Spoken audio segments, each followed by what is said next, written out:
We're here to bring a new type of new show. New insights, new styles, and new topics every day. We are News Generation. Bringing news just for you. It's Friday, July 18th here in Seoul. I'm Lee Soo-jin, and this is News Generation. Joining us today is Niall Song. Good morning. Happy Friday, everyone. Good morning. And also Kang Moon-ju's with us. Pleasure to be here. And both are here to speak on behalf of people in their 20s and 30s. So it's finally Friday, which means that we finally made it to the end of the work week. And today we're going to talk about all things K-pop, from global additions to local trends and even how the genre is popping up in unexpected places. So let's start with what's new in the world of K-pop. Niall, what are some recent K-pop headlines or developments that have caught your eye?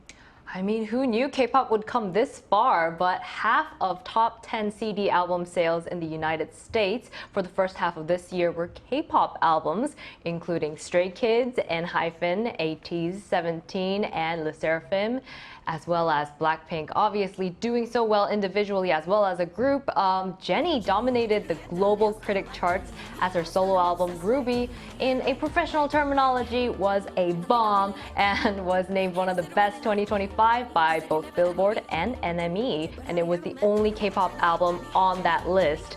Blackpink's Rosé also doing extremely well, ranked second globally in streaming with her collaboration of the song. You guys might have heard of it. Do you know this?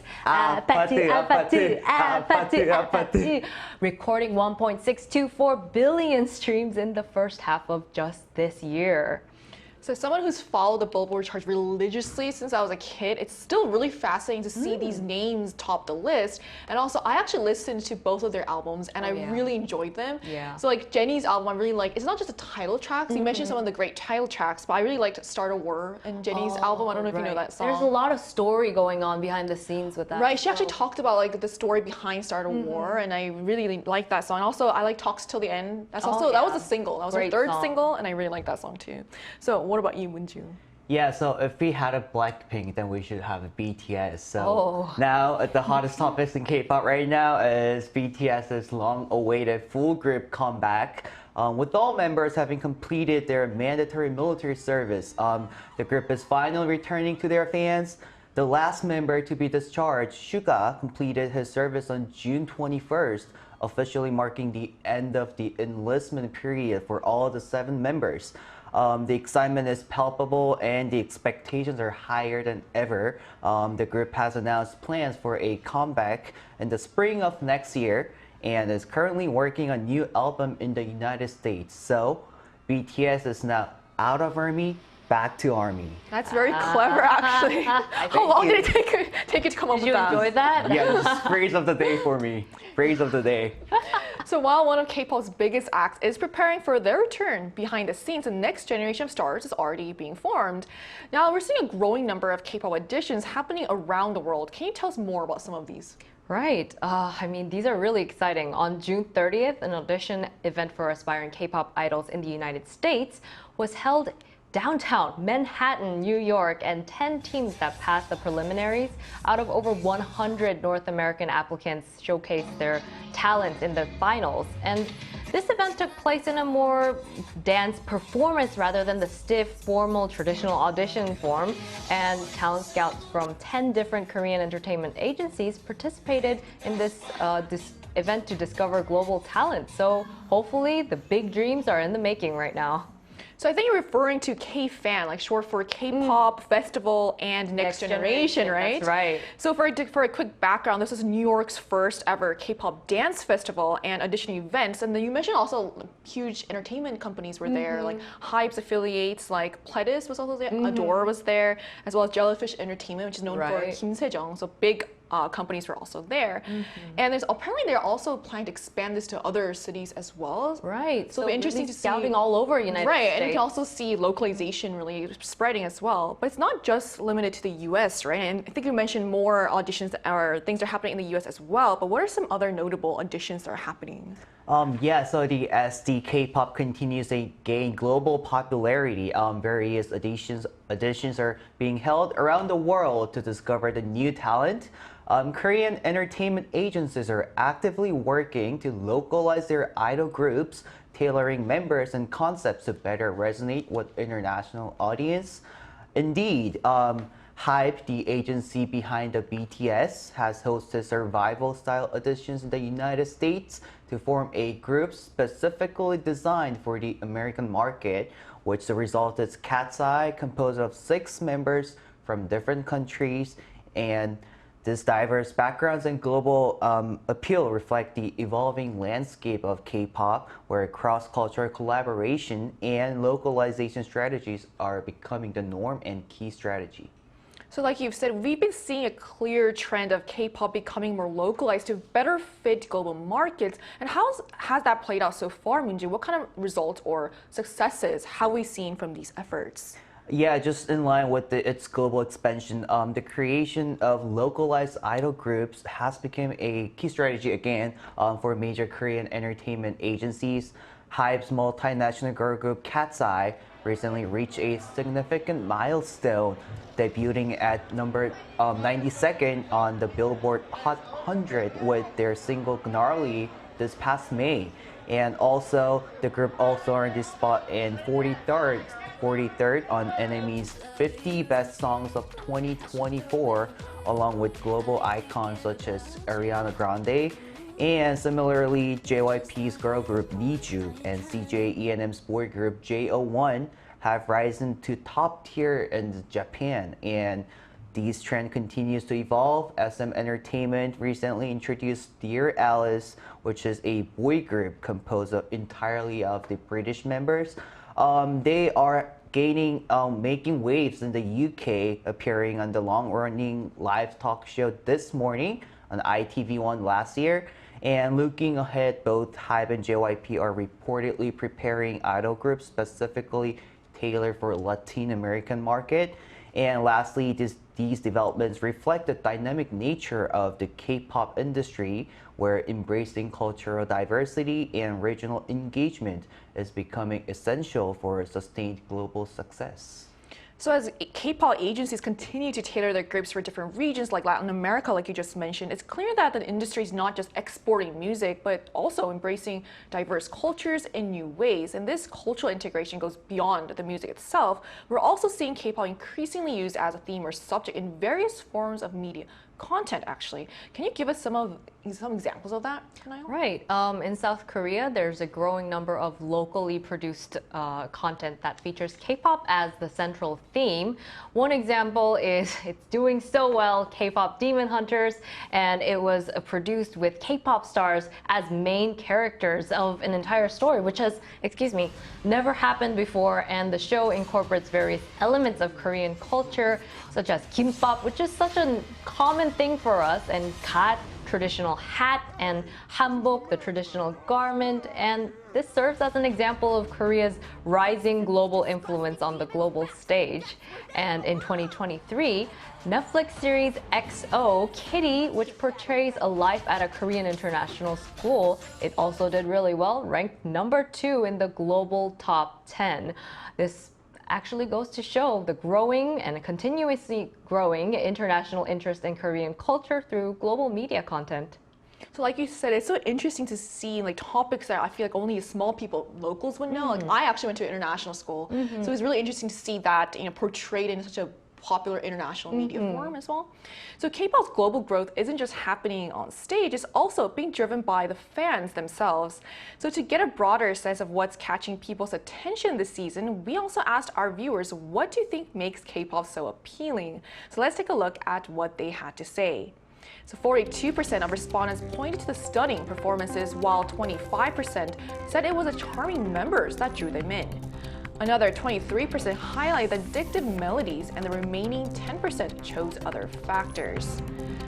So we've talked about how K-pop is expanding globally and adapting to new markets, but what does that look like from a fan's perspective?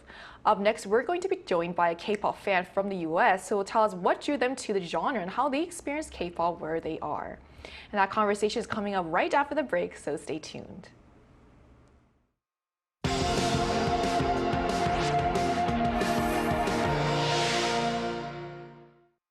NewsGen wants to hear from you.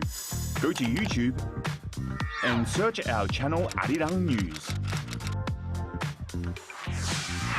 Click Community and leave a comment down below. Make a new type of news with us. We're joined today by Erin, a K-pop fan from the US. Hi, Erin. Thank you so much for connecting with us today. Hello, thank you for having me. So it's clear that K-pop's global popularity has surged in recent years, especially in countries like the US. Can you tell us more about how K-pop is being perceived in the US right now, and do you feel like K-pop is becoming more localized to better connect with American audiences? Sure. So I think K-pop is being very well received in the US. You know, when I first heard about K-pop, this was maybe back in 2014, 2015, I found that it was kind of niche in America still back then. There were only a small number of people in my school that were listening to it. And I think that in 2017, that was when I really noticed kind of a turning point here in the US, because I don't know if you'll remember, but BTS won the Billboard Music Award back then. And I think that that was really when K-pop started to become more mainstream here. I started actually hearing K-pop songs playing on my local radio stations, and I had a lot of friends that had previously never listened or even heard of K-pop before start listening to some different groups. So I would say that now it's quite common to actually see many K-pop fans on the street wearing different merch or carrying, you know, their photo cards. So and groups are constantly touring here because they found very great success here, I think. And I think that there's more and more localization happening in the USA, you know, and across the world, not just with different types of media, like the movie K-pop Demon Hunters, like you mentioned, but with the music itself as well. So artists are releasing songs with English lyrics. They're constantly collaborating with different Western artists. And I think now there are a lot of Western artists that are very eager to collaborate with K-pop artists because they can see how well these songs are doing and can see how passionate the fans are. And you also see different groups releasing TikTok trends as well that become very popular here, and collaborating now with different influencers, some of them who are not even really related to music, but just kind of incorporating themselves into different trends here in the US. Wow, so you've actually seen all these changes happen almost for 10 years now. And so tell us, what do you think are the key features of a successful or a popular K-pop group? I would say it's a lie to say that the looks don't factor in a group, in a group's success. But I do think that the looks kind of only take you so far. So they need to have a really strong stage presence. They need to have really strong performance abilities. And I think a good group is really well-rounded and very versatile. So they're kind of able to carry themselves through different types of concepts. I think for the US concept as well, I have noticed that even though I myself am a big fan of groups like Twice, I think that the more cute concepts actually don't perform as well in the US. I think instead, most casual listeners especially are drawn to a stronger sound.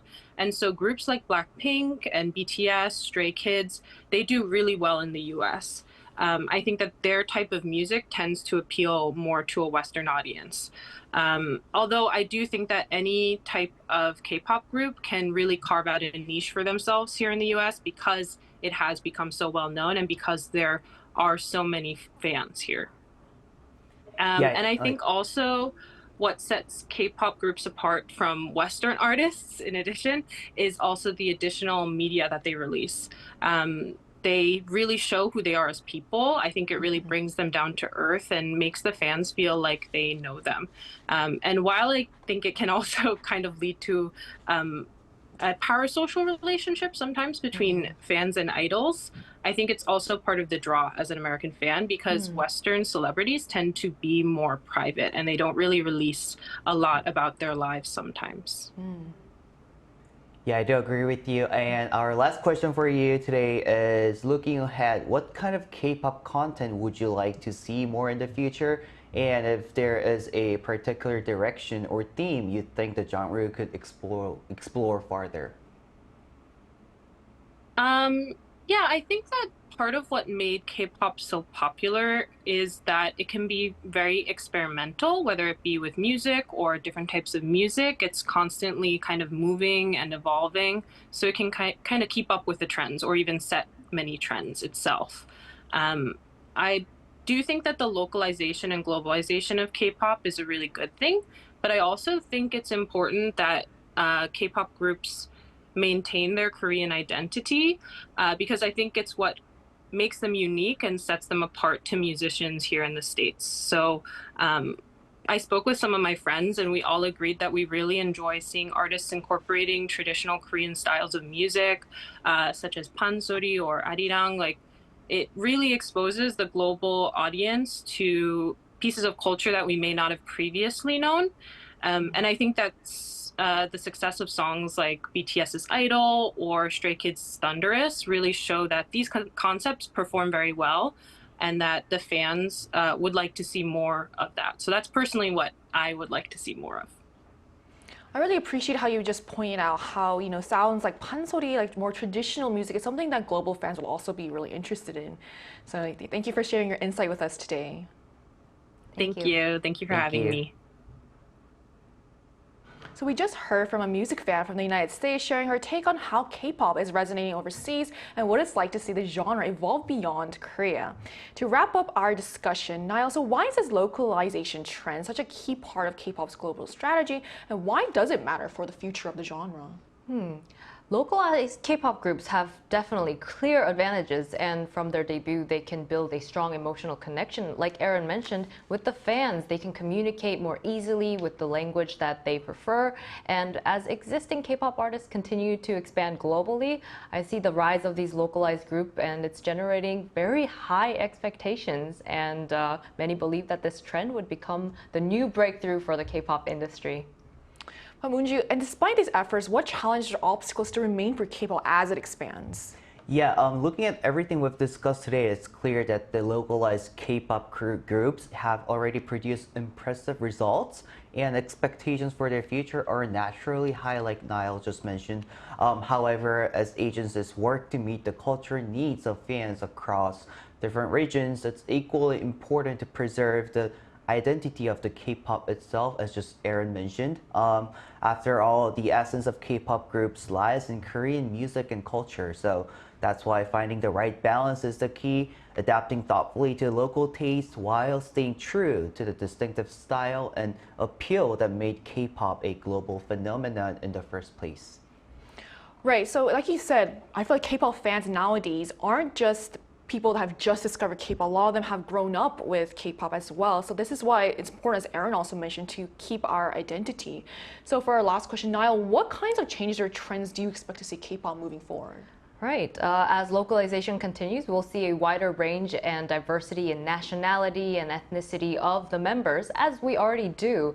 And we'll see more and more K-pop artists from diverse backgrounds. But just to add into the expectations for the future, I do hope that we keep our identity, but we're not willing to just stay put, and we're afraid to venture into new areas as well, because some are concerned about the definition of K-pop and how Korean it needs to be. But music never really stays just one thing. It continues to involve other genres and styles and evolve into a new thing as well. And with the amount of legacy that K-pop has written up until now, I'm proud to say if there's something new that comes in the way that makes it a little more, let's say, fusion, we can say it's inspired from K-pop, it was rooted from K-pop, and I think that will keep it really fresh and continue going for a long, long time. Right, you mentioned gatekeeping, and as someone who's grown up with K-pop, it's so interesting to see how that's even a thing nowadays, because it was, like Aaron mentioned before, like it was just a niche kind of type of genre, but now, like you said, we're talking about how it's important to keep their identity as, which is why I think it's also interesting to see how it will continue to evolve. So as we've seen today, K-pop is no longer just a genre, it's a global movement that's evolving in real time. From international auditions and groups tailored to global markets, the influence of K-pop continues to expand, but so do the questions about where it's headed next. But one thing's for sure, whether you're a longtime fan or a curious newcomer, K-pop isn't just crossing borders, it's evolving in real time. From international editions and groups tailored to global markets, the influence of K-pop continues to expand, but so do the questions about where it's heading next. But one thing's for sure, whether you're a longtime fan or a curious newcomer, K-pop isn't just crossing borders, it's reshaping them. And whatever your plans look like this year, the most important thing is to make sure we take time to try and listen to all the different types of K-pop. We're also conducting a program survey that includes News Generation to better meet our viewers' expectations. So please visit us at www.arirang.com or on the Arirang TV mobile app to share your valuable feedback. And by participating, you'll also have a chance to win Bluetooth earbuds and exclusive K-pop merchandise. And this brings us to the end of today's episode of News Generation, but News Gen will be back on Monday at 10:30 a.m. Korea time. Big thanks to Niall. Always happy to be here. And Minju. Thanks for having me today. Thanks for coming in. And to all our viewers, thanks so much for watching, and we hope you have the best weekend. We are News Generation.